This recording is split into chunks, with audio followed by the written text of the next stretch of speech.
Patung indah muncul di gereja. Saat pastor mendekat, ternyata itu mayat manusia. Ia pun lapor polisi. Polisi tak menemukan sidik jari di tubuh korban, tapi di kakinya tertulis seniman. Itu tanda dari pelaku. Kepala polisi terkejut karena itu penjahat yang ia tangkap 5 tahun lalu.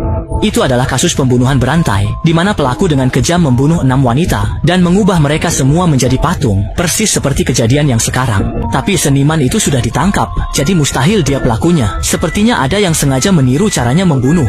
Langsung saja menemui sang seniman demi memecahkan kasus ini. Tak lama, detektif Amy tiba di penjara. Namun, sebelum sempat bicara, sang seniman sudah menebak ia datang demi kasus peniru itu.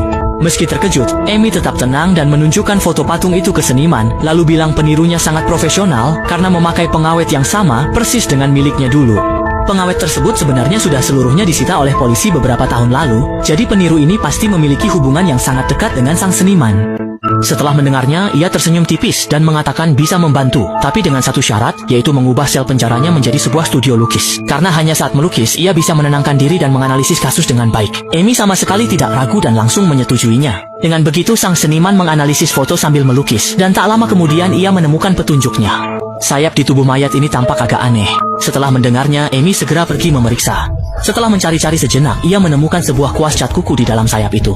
Anehnya, cat kuku ini sudah stop produksi bertahun-tahun lalu, dan Amy terakhir memakainya saat SMA. Dia memotretnya lalu membawanya ke seniman itu, menanyakan maksud pelaku meninggalkannya. Tapi seniman itu tak tahu, dan menduga ada sesuatu di dalam sayap karena dulu dia pernah melakukan hal serupa. Melihat sikapnya yang tampak tidak berbohong, Amy pun akhirnya menyerah. Saat polisi sedang berusaha mencari petunjuk, keesokan harinya seseorang kembali melapor, mengatakan bahwa mereka menemukan sebuah mayat di permukaan sungai, diletakkan di atas perahu kecil, bergerak perlahan mengikuti arus air. Ketika Amy tiba di lokasi, mayat itu sudah diangkat ke darat. Ia segera maju untuk memeriksa dengan saksama, dan benar saja, ia menemukan petunjuk di kuku jenazah tersebut.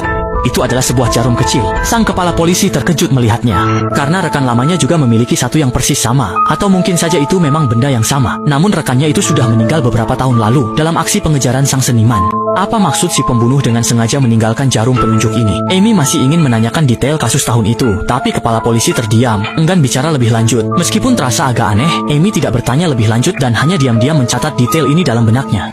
Malam pun tiba. Usai bekerja, kepala polisi tak langsung pulang. Ia berkendara ke daerah terpencil, masuk ke gang sepi, lalu ke sebuah ruang misterius. Di dalam, sebuah pertunjukan sedang berlangsung. Seorang wanita menarik penonton ke panggung. Ia memutar boneka di tangannya, dan tubuh pria itu pun ikut berputar mengikutinya. Keesokan harinya, kepala polisi tidak menunjukkan tanda-tanda aneh apapun, tetap tampil seperti biasanya, serius bekerja. Tak lama, polisi menerima laporan kasus baru. Sesuai dugaan, mayatnya pun dijadikan patung. Kepala polisi mencari petunjuk melalui CCTV. Tapi